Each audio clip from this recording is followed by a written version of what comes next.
일찍이 맹자는 성악설을 주장했고 순자는 성선설을 주장했어요.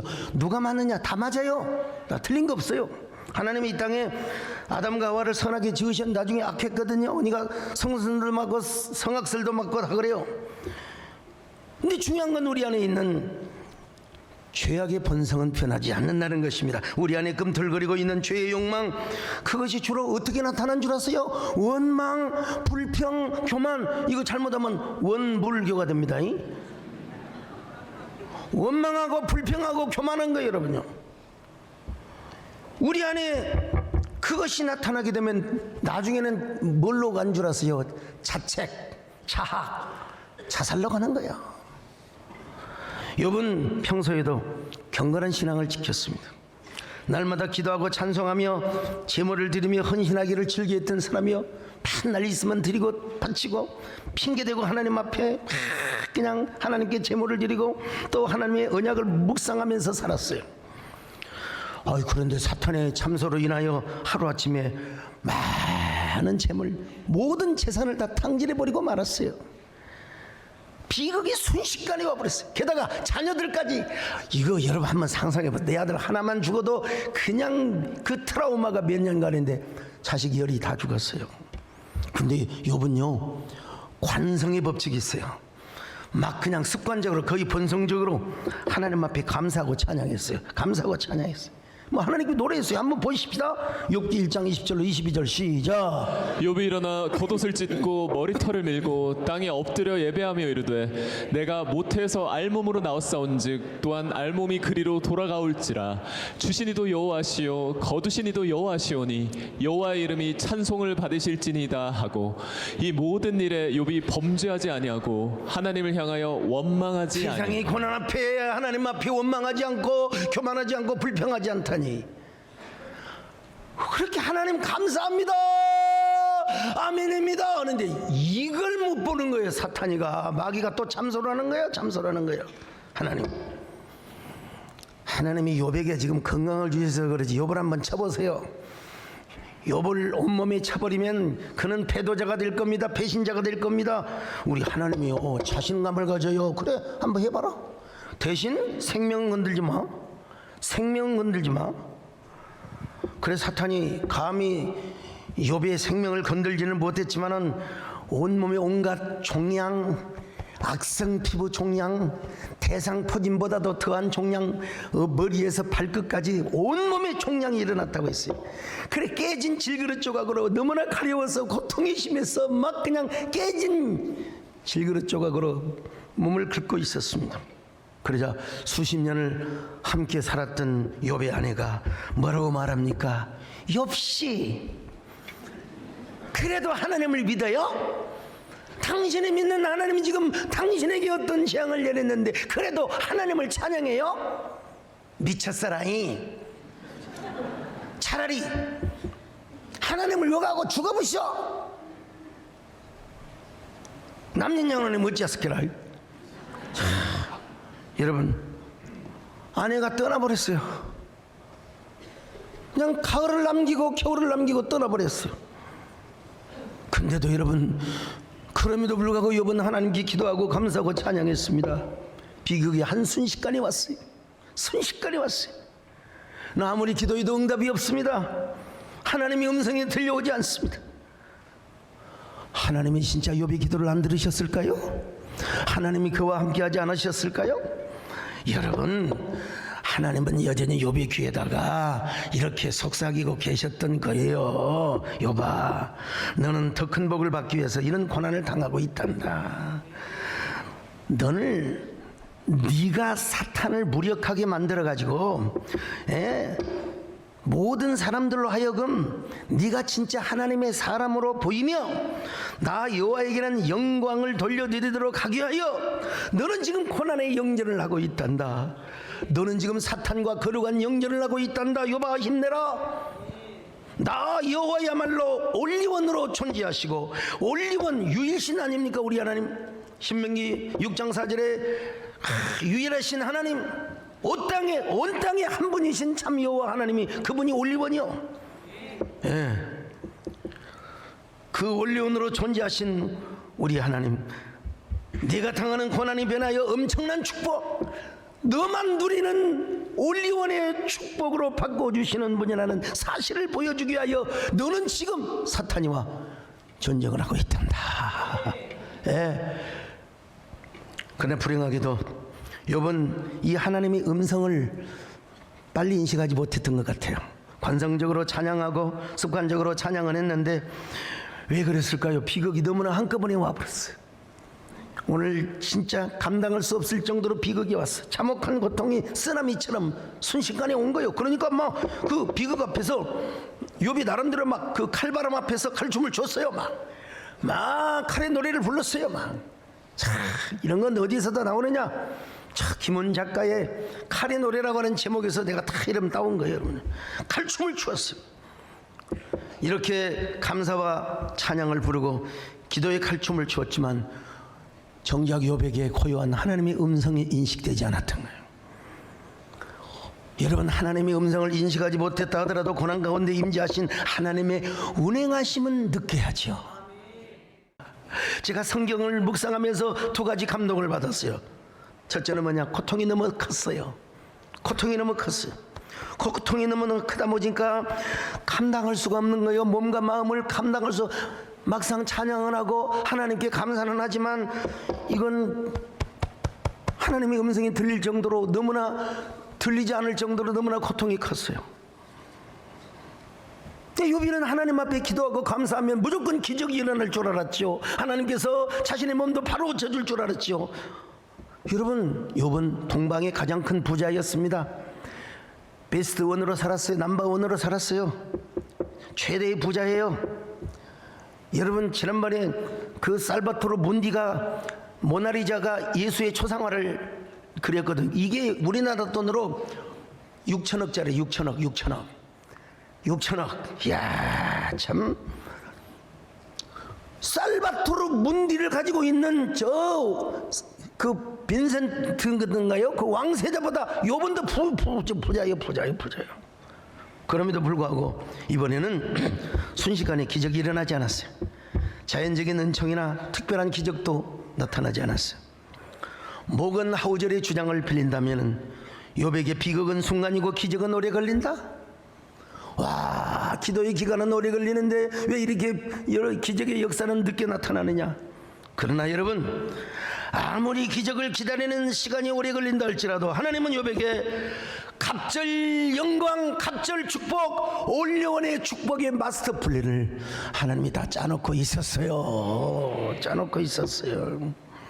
하나님의 침묵 속에 하나님이 침묵하시는 것처럼 보이지만, 자기는 하나님이 침묵하시는 것처럼 보이지만 하나님은 몇 갑절에 아니 올리원의 축복을 예비해 놓았다, 이 말이. 오늘 우리가 이 사실을 믿어야 됩니다.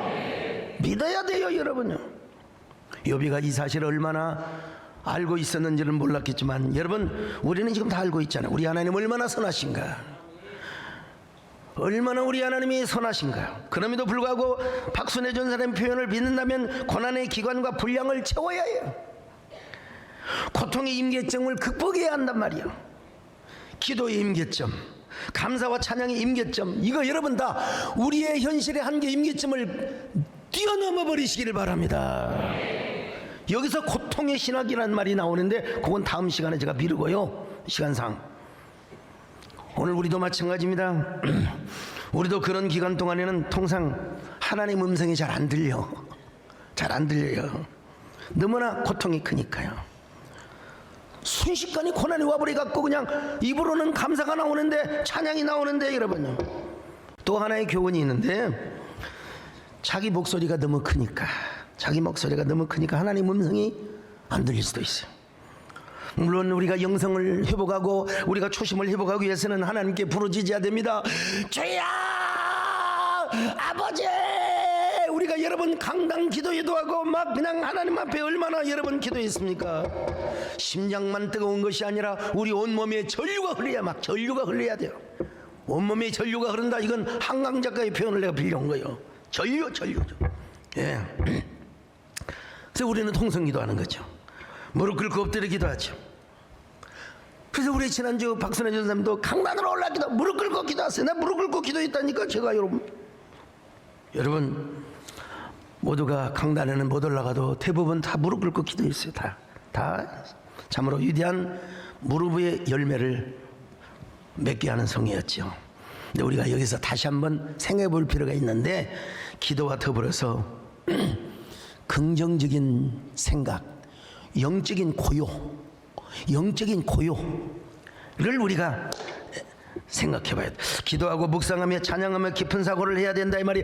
여기서 사고한다는 말은 무슨 철학적 사고, 인문학적 사고가 아니라 긍정적이고 신령하고 거룩한 영역에서, 거룩한 차원에서 이런 사고를 하는 거야.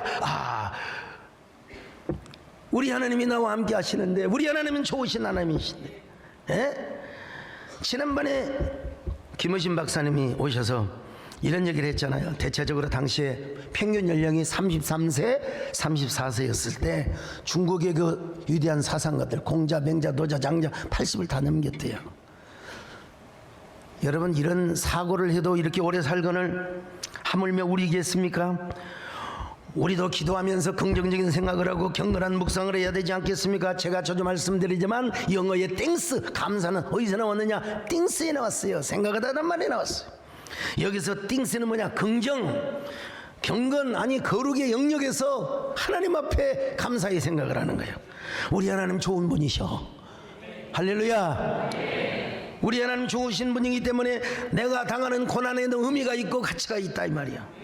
하나님은 오히려 이 고통을 반드시 반전되게 해주실 거야. 이 고난의 임계점만 넘으면 더 눈부시고 화려하고 장엄하고 위대한 올리원의 축복을 설계하실 거야. 여러분, 이런 생각을 하면 뭐가 떠올라요? 땡스가 떠올라요. 땡스라는 저 도끼가 물에 빠져버렸어. 그러면 하나님은 영적인 부력에 의해서 여러분 잃어버린 도끼가 떠올라. 여러분 감사의 쇠도끼, 은혜의 쇠도끼, 기적의 쇠도끼, 순종의 쇠도끼 다. 그러면 여러분 우리가 당하는 고난도 슬픔도 편집이 될 수 있어. 아름답게 편집이 되어가지고 여러분 합력하여, 그 말이 뭐요? 선을 이루는 거요. 합력하여 선을 이루는 거예요. 저도 어떻게 박순애 전사님을 닮아서 가끔 반말이 나오려고 그래요 지금.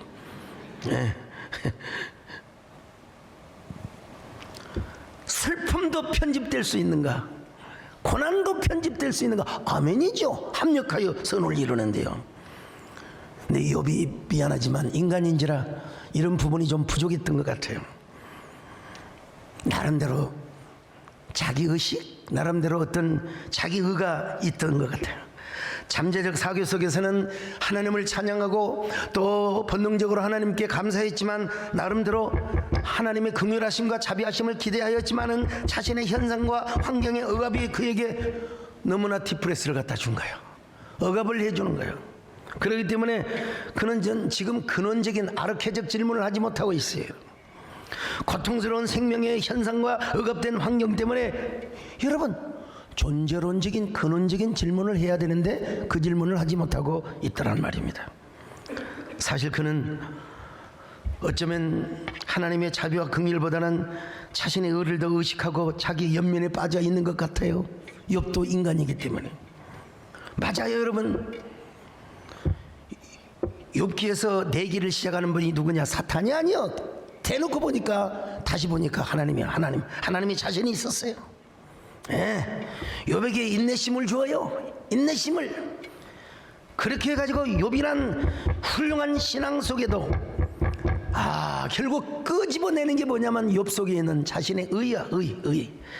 이걸 들춰보내가지고 이걸 들춰보내가지고 하나님 앞에 더 겸손하고 하나님을 더 잘 섬기는, 하나님 이제 올리원의 삶을 살도록 사탄에게 자랑하려고 하나님이 그런 고통을 주신 거예요 여러분요. 하나님이 영광을 위해서.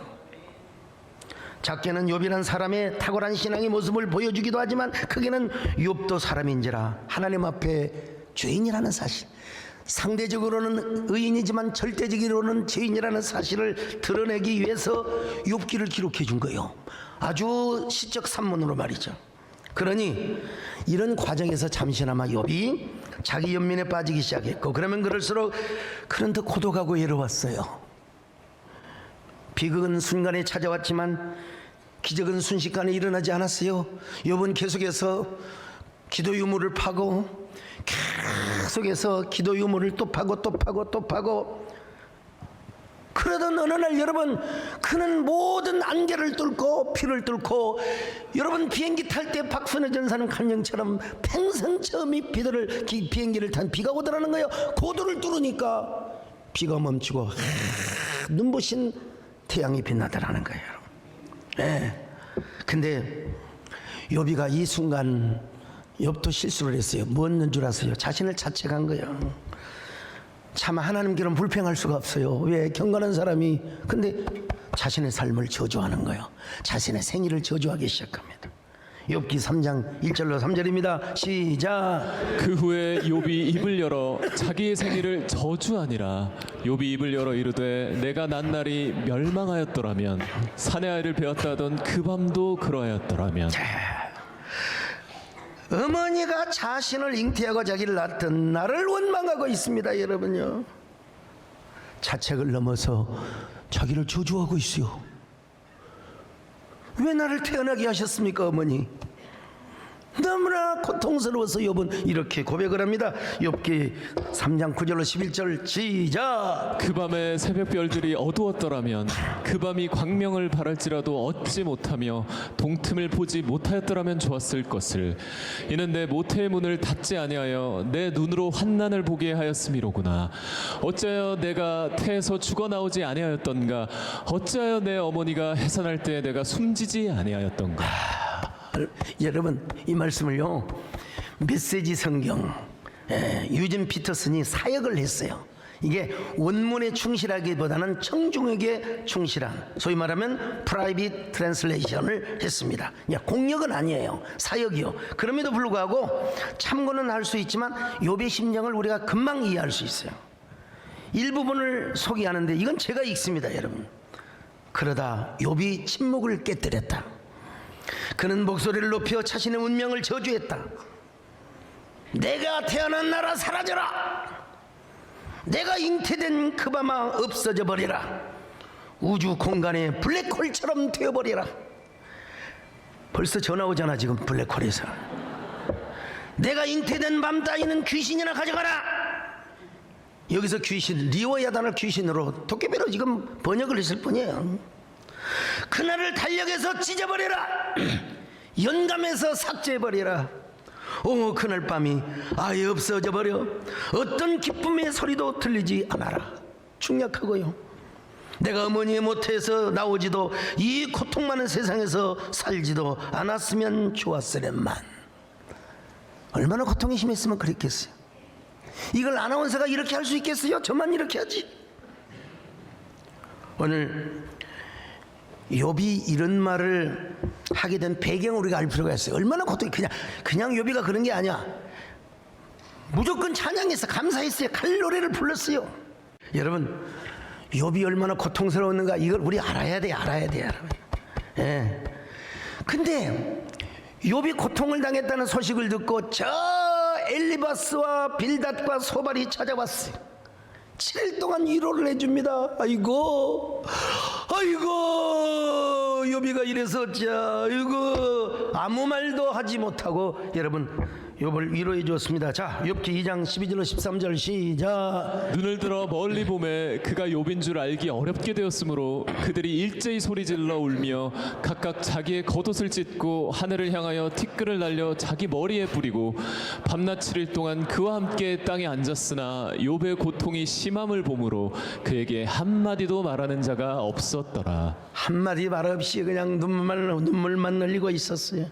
그러다 보니 욥 자신이 보기에도 너무 초라하잖아요. 자, 하여간 옛날에 안면마비가 한번 왔어요. 왔는데 아침에 와가지고 집사람이 힐끗 보면서, 그러니까 쉬라고 했잖아.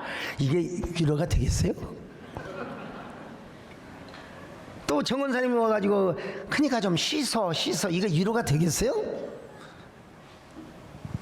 지금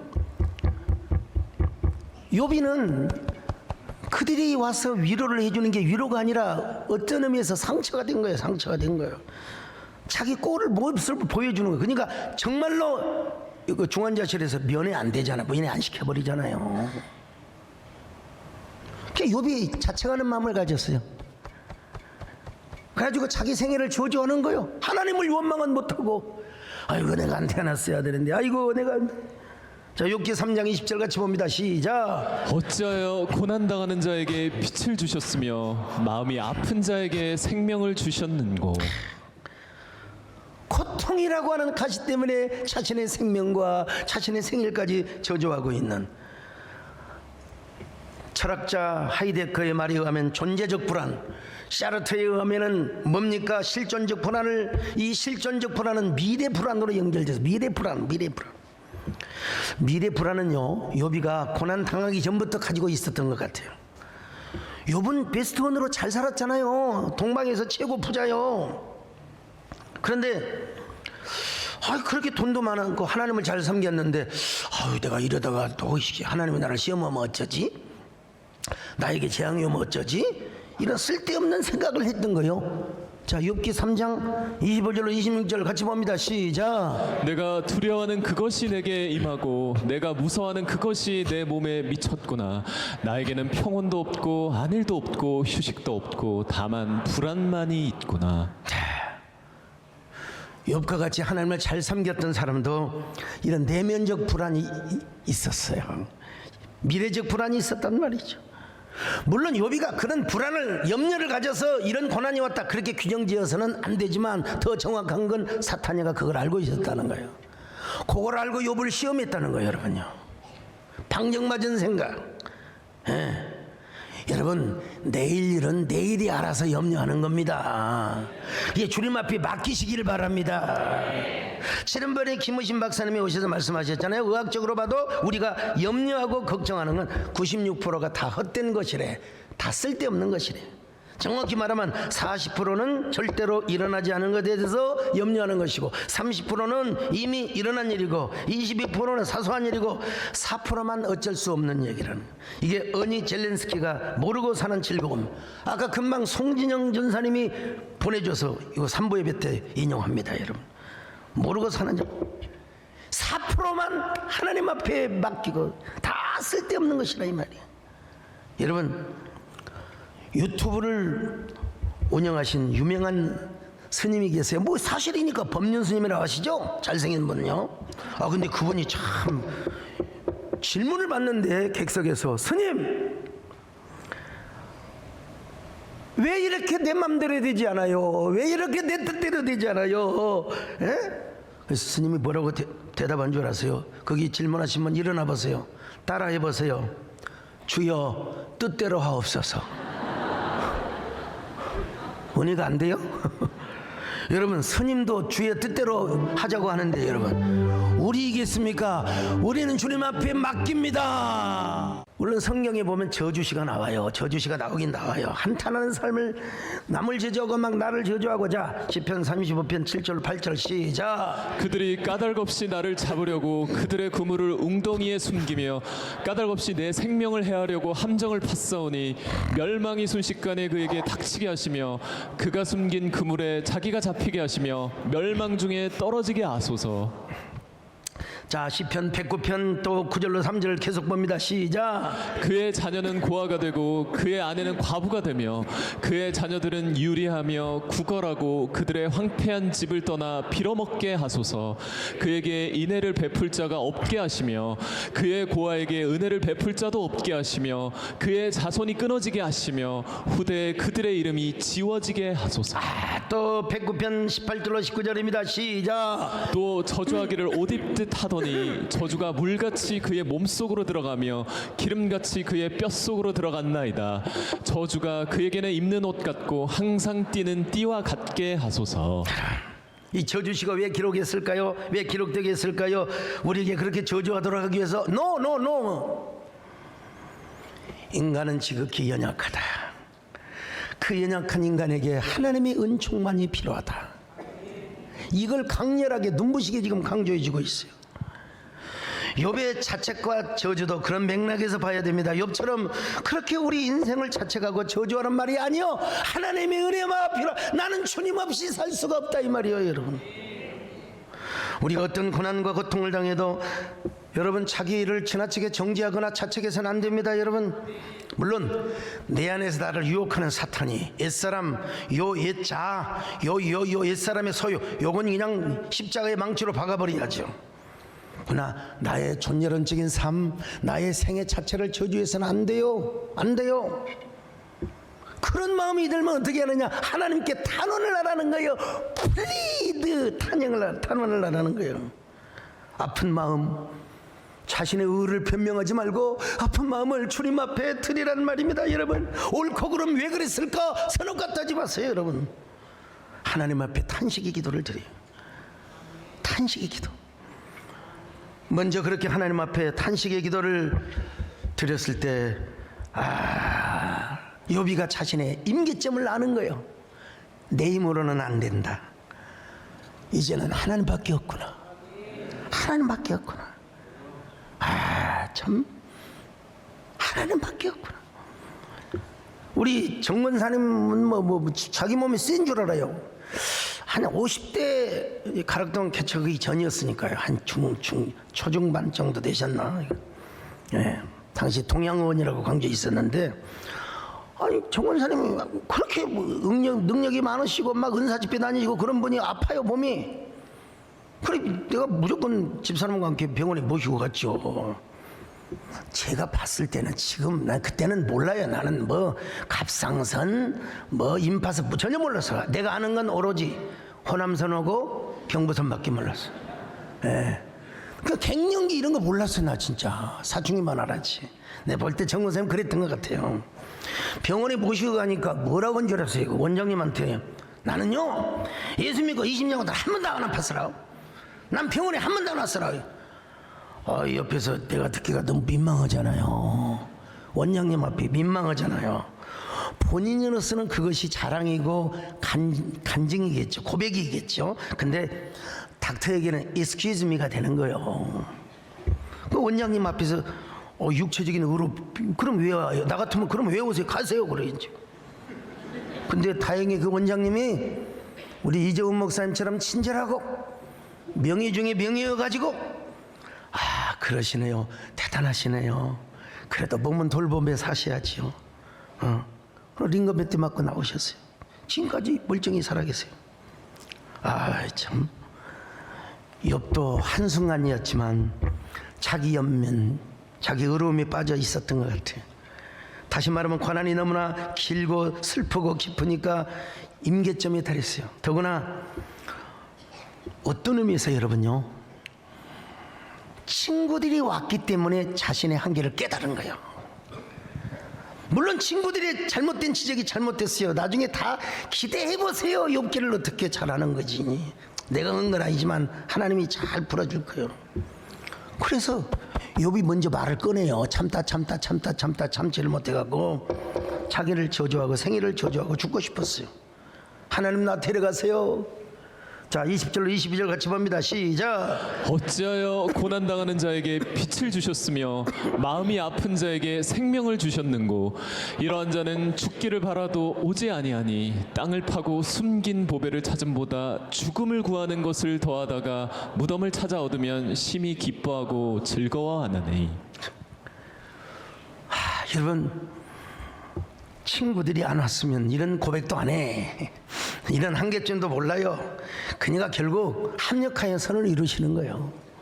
에레미야 보세요. 에레미야도요 이런 고백을 했거든요. 너무나 슬프니까. 자, 에레미야 15장 10절 시작. 내게 재앙이로다 나의 어머니여, 어머니께서 나를 온 세계에 다투는 자와 싸우는 자를 만날 자로 낳으셨도다. 내가 꾸어 주지도 아니하였고 사람이 내게 꾸이지도 아니할 것만은 다 나를 저주하는도다. 그 다음에 에레미야 20장 14절 15절 참 읽기 불편하지만 읽습니다. 시작. 내 생일이 저주를 받았다면 나의 어머니가 나를 낳던 날이 복이 없었다면 나의 아버지에게 소식을 전하여 이르기를 당신이 득남하였다 하여 아버지를 즐겁게 하던 자가 저주를 받았다면 그 사람은 여호와께서 무너뜨리시고 후회하지 아니하신 성읍같이 되었다. 자, 여러분 지금 이거 뭐냐? 우리에게 여러분 독자가 에레미야 당시의 독자도 있지만 제2의 청중 제2의 독자는 우리예요. 이게 무슨 말이냐? 인간에게는 한계가 있다는 거예요. 개 아무리 불받고 개 아무리 뭐 어떠한 간증을 하는 사람도 힘들 수 있다는 거예요. 근데 그 나약한 인간에게 폭력이 주어져서는 안 되고 뭐가 주어져야 되느냐? 하나님의 은혜가 주어져야 된다는 겁니다. 하나님 없이는 살아갈 수가 없습니다. 여러분, 우리 인간의 인내에도 한계가 있어요. 하나님이 견인의 은혜를 주셔야 돼요. 설교 시간에 다 공부해서 견인의 은혜, 하나님의 견인의 은총이 있을 때 우리도 결국 임계점을 넘어서 저 천국에 다다르고 하나님 앞에 서게 된다는 것입니다. 그래서 성경은 욥의 고난을 고난으로만 끝내지 않습니다. 갑절 축복, 갑절 은혜, 올리원 기대를 해보시라니까요. 올리원 맛을 보고 맛을 샘표관장이죠. 그래서 하나님께서는 이 땅을 사랑하는 모든 사람들에게 욥과 같은 훌륭한 신앙인도 한계가 있다. 예. 그리고 이제 정금신앙으로 일깨우는데 여러분 욥을 소재로 사용하신 거예요. 사탄에게 보란듯이 욥을 자랑하신 것도, 야 욥이 봐라, 몸을 쳐도 자신의 의를 오히려 내놓고 죄인이라 고백하며, 그리고 욥이가 올리원의 축복으로 올리원의 존재로 살아가지 않느냐. 사탄이 알았지? 얼마나 멋있어요. 그렇기 때문에 하나님은 욥에게 더 함께 해주셨던 거예요. 욥을 붙들어 주신 거예요. 그렇게 해서 오고 오는 모든 세대들에게, 고통받는 자들에게, 야야야야야, 너에게는 한계가 있지만 나에게는 한계가 없다. 너에게는 임계점이 있지만 나에게는 임계점이 없다. 야, 내가 너를 어떻게 세워주는가? 너는 올리원으로 세워질 것이다. 올리원이 되게 하여 줄 것이다. 여러분, 모든 사람들에게 갑절의 축복, 갑절의 은총을 누리도록 하게 하여 하나님이 여러분 올리원 마스터 플랜을 여러분에게 세워놓고 있단 말입니다. 그러니까 여러분, 우리는 욥기에서 욥의 인내만 강조하면 안 돼요. 욥의 인내보다 더 큰 게 하나님의 견인입니다. 하나님의 은혜입니다. 하나님의 축복입니다. 나중에 하나님 말씀하셨잖아요. 자, 욥기 38장 1절로 3절입니다. 시작. 그때 여호와께서 폭풍우 가운데서 욥에게 말씀하여 이르시되, 무지한 말로 생각을 어둡게 하는 자가 누구냐? 너는 대장부처럼 허리를 묶고 내가 내게 묻는 것을 대답할지니라. 더 38장 38절로 41절 같이 봅니다. 시작. 티끌이 덩어리를 이루며 흙덩이가 서로 붙게 하겠느냐? 내가 사자를 위하여 먹이를 사게 하겠느냐? 젊은 사자의 식욕을 채우겠느냐? 그것들이 굴에 엎드리며 숲에 앉아 숨어 기다리느니라. 까마귀 새끼가 하나님을 향하여 부르짖으며 먹을 것이 없어서 허우적거릴 때 그것을 위하여 먹이를 마련하는 이가 누구냐? 욥에게 하나님께서 나중에만 이 말씀하신 게 아니야. 지금 고난을 받고 있을 때도 욥에게 이런 속삭여. 하나님이 내가 너를 도와주시고 내가 너를 축복하신다. 여러분, 지금 무슨 고난을 당하고 있습니까? 여러분이 못 들어서 그렇지, 하나님의 속삭임, 하나님의 놀라운 스토리텔링이 여러분에게 여러분 들려주는 줄로 믿습니다. 하나님의 임재. 예. 여러분, 이것이 온다 시리즈 지금 5번째 말씀입니다. 여러분, 우리가 왜 태어났습니까? 하나님 왜 나를 태어나게 하셨나요? 아이, 너 왜 태어나게, 너 사랑받기 위해서 태어났지. 나에게 영광을 돌리게 하기 위해서 태어났지. 너 올리원의 삶을 살도록 내가 태어나게 했던 거야. 이렇게 답을 해주는 거예요. 온다의 축복을 생각하시면서 우리가 성탄절도 온다, 또 신년 송구영신 예배도 온다. 여러분, 이 고난의 밤에 우리 또 성심약국에서 화상연구까지 주셔가지고 이렇게 여러분, 제가 지금요 한 발 들고 설교하고 있습니다. 1부 2부 때는 의자에 앉아 설교했지만 지금은 한 발 짚고 여러분 설교하고 있습니다. 근데 그 고통을 통과해서 기가 막힌 올리원의 성회를 제가 다 지금 만들고 있습니다. 여러분, 하나가 뚫리니까 다 뚫려버리는 거예요. 그냥 얼마나 감사한지 알 수 없어요. 주님, 부정한 종이 이렇게 발목에 화상을, 저온 화상이 더 아주 무섭대요. 우리 성도들은 백신만 맞게 하여 주옵소서. 백신으로 승리하게 하여 주시옵소서. 아무리 부자가 되어도 주님 없이는 살 수 없게 하여 주시옵소서.